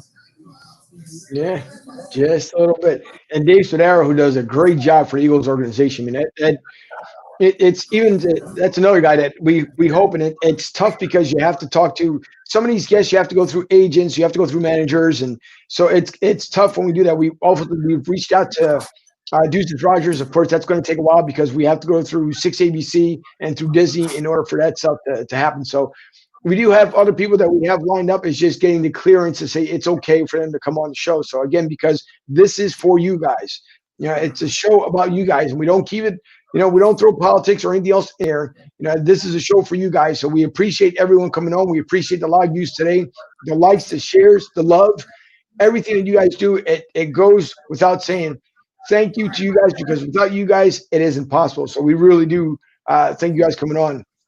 Hopefully, too, I'll be reaching out to Ryan Reese, Phillyverse. He can come on and do a little chat back and forth. So I'll be reaching out to Ryan as well. But Tom Fogarty says Tom says the cardboard cutouts were booing last week, and yes, I believe that wholeheartedly, because I think it's funny that the cardboard cutouts probably were out there booing. I mean, it's going after all this stuff that the Eagles know that they need to improve. They need to get better. It's just the adjustments that are going to happen this week. And again, Mike, you talked about it a little while ago as far as the rest. There shouldn't be a rest week. I think we saw that with the Phillies as well this year with the short season. But I don't understand why you need to rest guys. Again, we know, everyone knows at this point it was a different offseason that no one has ever seen before.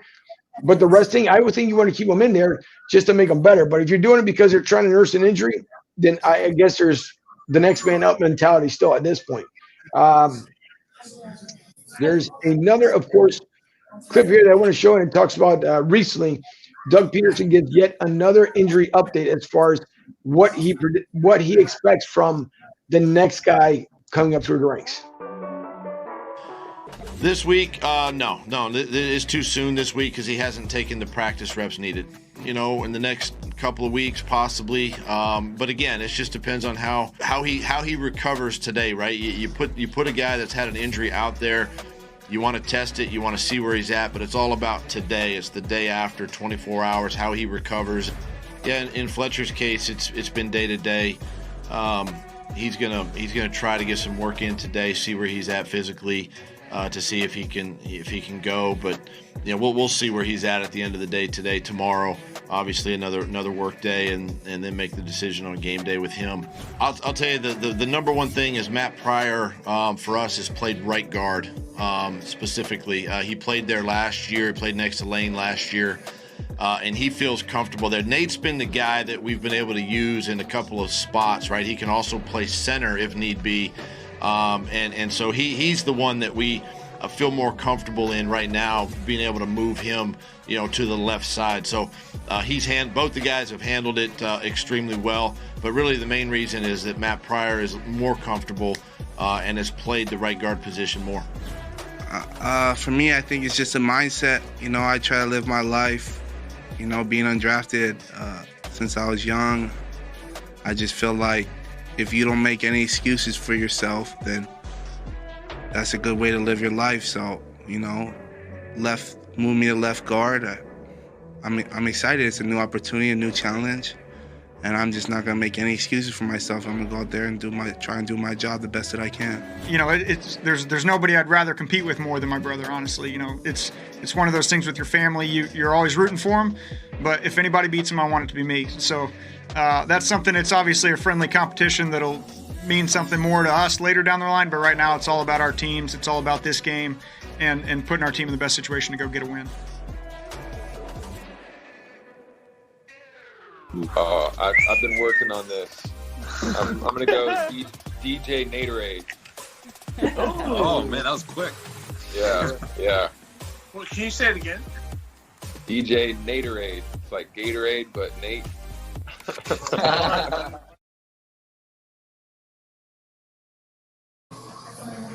It's good to see the Eagles. They're trying to keep it lighthearted. Don't get me wrong, because again, you can't make everything negative. And I know they're desperately trying to get to where they know they need to be. I'd rather see them at 1-2 this week versus 0-3. And I'm kind of surprised that someone has not put their prediction up there. Mike Sherman's usually pretty quick on putting stuff up there. I don't know, maybe he wants to take a pause from it because the first two he's been correct. So I don't know if Mike's trying to be a little reserved, but Mike, if you do have a prediction, by all means, put it up there. I mean, I don't, truthfully, at this point, I don't know what else you can say other than they're going to have to communicate. They're going to have to put things together.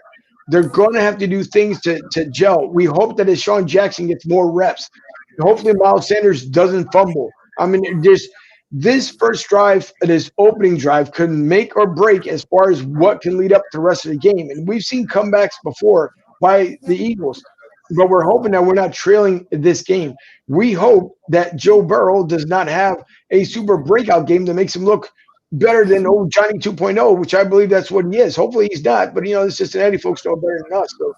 So I'm not feeling the win, but I also don't feel that the Eagles will do as terribly as they've done the last 2 weeks. I don't know how you feel, Mike, but that's just my own thoughts.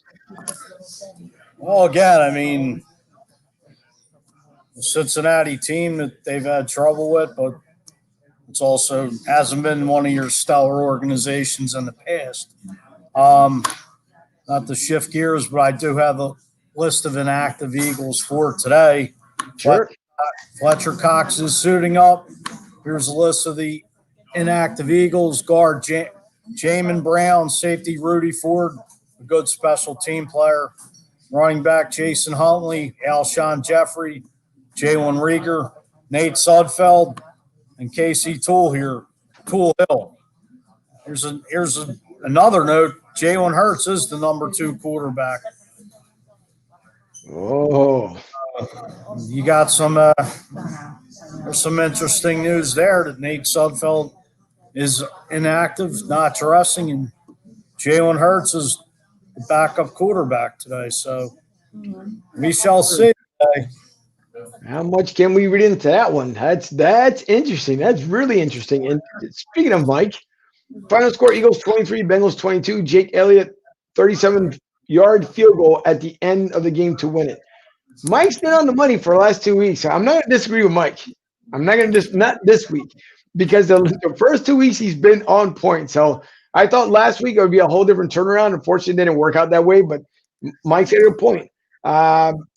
Tom says some more trick plays. Maybe that's why they have Jalen Hurts in there. I don't know. If Nate Sudfeld, I know last year coming into the end of the season, I know Nate was injured. Then he came back and was available for the playoffs. But and I know Josh McCown obviously has stepped in because then Nate got hurt. So it's interesting. I wonder if there's something else that's being amiss here. But do they use him as a Taysom Hill like they do in New Orleans? I don't know, but that's going to be quite interesting for sure. I think Jalen Hurts has a lot more upside than the Taysom Hill. I mean, he's a great trick player, trickery, whatever the hell you want to call it. The guy, I mean, like I said, I think Hurts has more upside. I mean, Taysom Hill is just one of those guys you throw out there to play the Wildcat. The Eagles have, played in the past, but didn't seem to execute it very well under Randy Reed. Right. Michael Vick was here, and, backing up Donovan McNabb. I think the last time, who's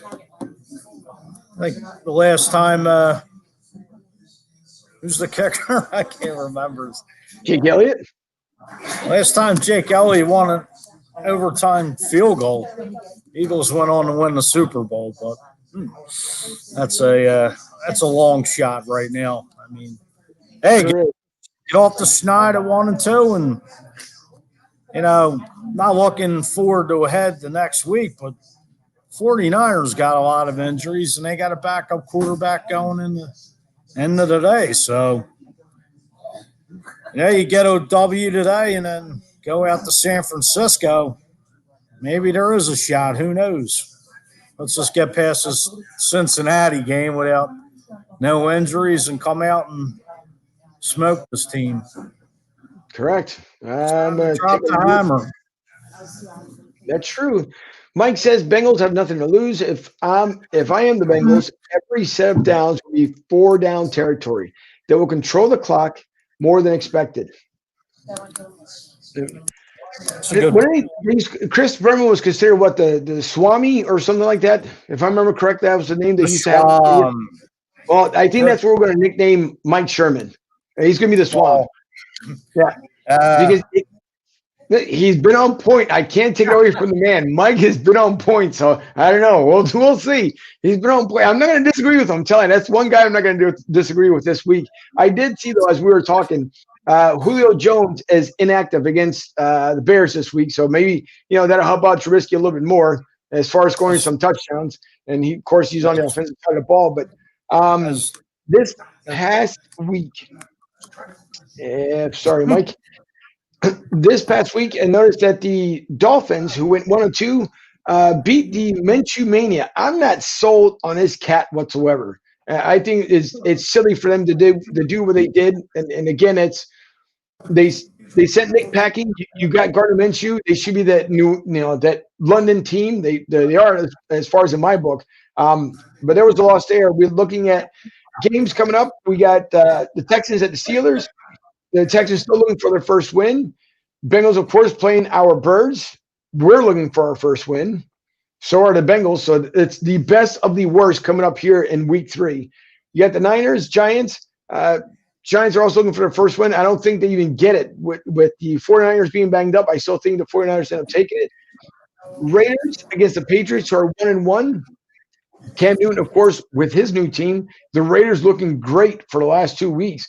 I mean, not anything to super write home about, but they've been finding ways to win the game, and that's all that pretty much matters. And to kind of do a little top 5 here, you got the Titans and the Vikings. Vikings still looking for their first win as well in week 3, and the Titans are 2-0. And remember, the Titans almost got there last year. I mean, it was really close from getting there. And there wasn't a lot of accolades for the Titans coming in this season, but if anyone's going to knock off, and I think it'll come down to, again, the AFC Championship game between the Kansas City Chiefs and the Tennessee Titans.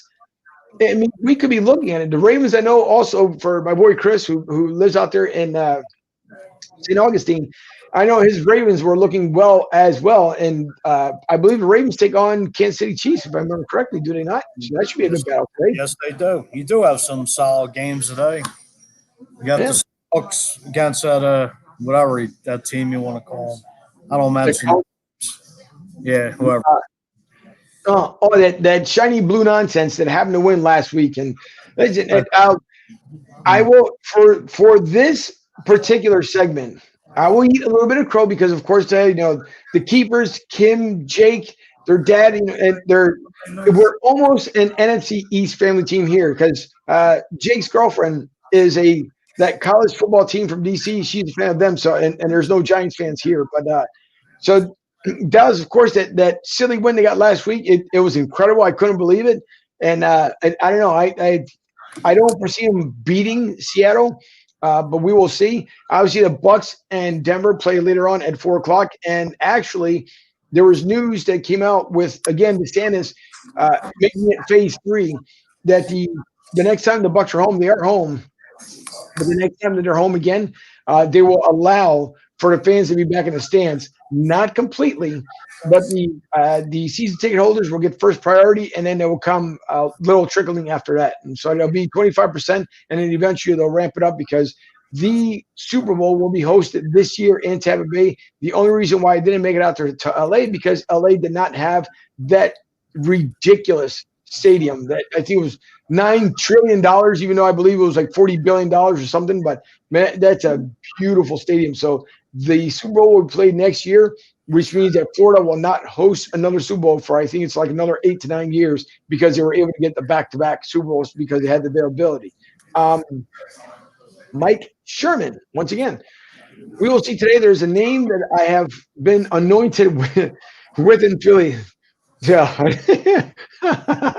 All right. Well, if you don't mind it, we'll give you the name. We will give you the name, the Juru. So and that should be interesting. That's what we'll go with. So Mike he is awesome. And then Chiefs Ravens Monday Night Football. That's gonna be a good game tomorrow night. And even tonight's game should be pretty good as well. You got the Packers and Saints, so that should be an interesting game tonight. So I think I'm liking this week's matchup a lot better than what we've seen the first 2 weeks. But it's gonna be a very interesting day of football. Of course, we know that the Eagles are desperately going to try and get that win. To mention real quick, and I know I put in an Eagles hype video beforehand, and I'm hoping that if we play this one again, maybe to encourage them to win. Who knows? But again, to show this screen really quick, thanks to Derek Gunn for taking the time for coming on. We really do appreciate it. And what we're trying to do is get Derek to come back on. And it's hard because of during the season, he is on 97.5 The Fanatic with Brian Westbrook and Rob Gibbons. Devon Gibbons. He's on with them from 10 to 1, so it's kind of hard to line someone up to come on live with us because we have to, of course, go by their schedule, and that's why we do the pre-recorded segments. Well, we hope that everyone did enjoy the interview today.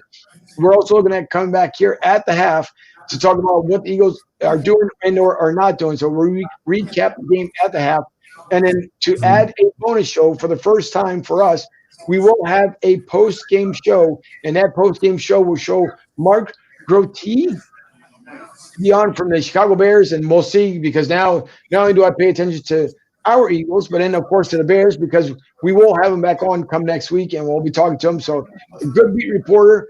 Again, you guys can follow him on Twitter. It's at Mark Grote Sports on his Twitter handle. So follow him, and if again, even if you're not a Bears fan, if you're a Nick Foles fan, well, then take a look and see what the Bears are doing. So I'm going to show real quick, hopefully, if this video, I'm hoping, gets the Eagles fired up.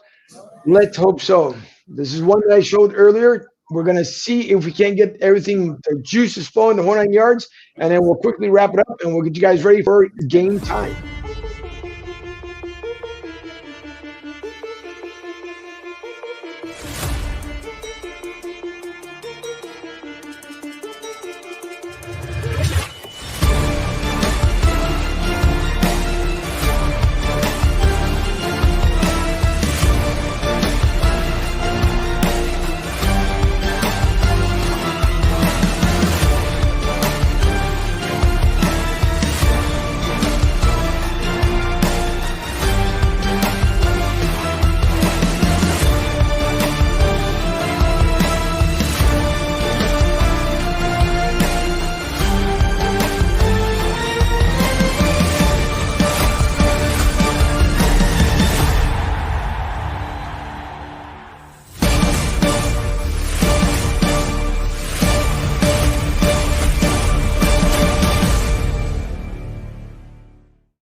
A really good friend here, Lorenzo, his wife Amy, and thank you guys both for being in the medical field, because without you guys, we couldn't stay as healthy as we are. So thank you to you and Amy. They got a beautiful little daughter. She's all smiles, completely smiles, and she's funny. And if you want some funny stories, Amy's got some good one where she calls her the bear. So it's really funny. But Lorenzo said, "Go Birds!" Again, we appreciate what you guys do in the medical industry. We really truly appreciate it. Lorenzo has become a really good friend of mine. He also used to live, actually, Mike, in your neck of the woods up there in the Northeast. So thank you, Lorenzo. Let's indeed go Birds. Let's hope that they end up pulling off the win today. So even though I'm not feeling the win, because I'm not, but I believe it'll be a low-scoring affair. I think 17-13, I'm going with the Eagles, even though I'm not feeling the win, but I will go 17-13 Birds. Mike? I'm going to go 24-13 Birds. Okay. Beat those Bearcats. Let's hope. And again, listen, thank you to everyone that views the show live. We really do appreciate it. Again, last week, if I can bring it up really fast before we decide to cut it loose before the game. Again, thanks to the 425 views to what we saw today.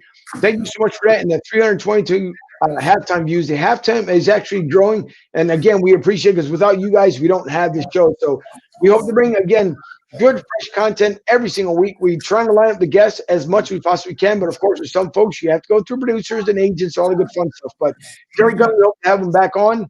Live, it may not be, but we'll see. Maybe we can catch them on a Sunday night game. Brandon Lee Gunn will be coming back on. Again, thanks for their because of their busy schedule, it's kind of tough to get those guys back on there. But let's go Birds. Let's hope for the win. Again, thanks to our sponsor. Let me bring them back up. And actually, two things. One is for the gang down there at Tampa Joe's.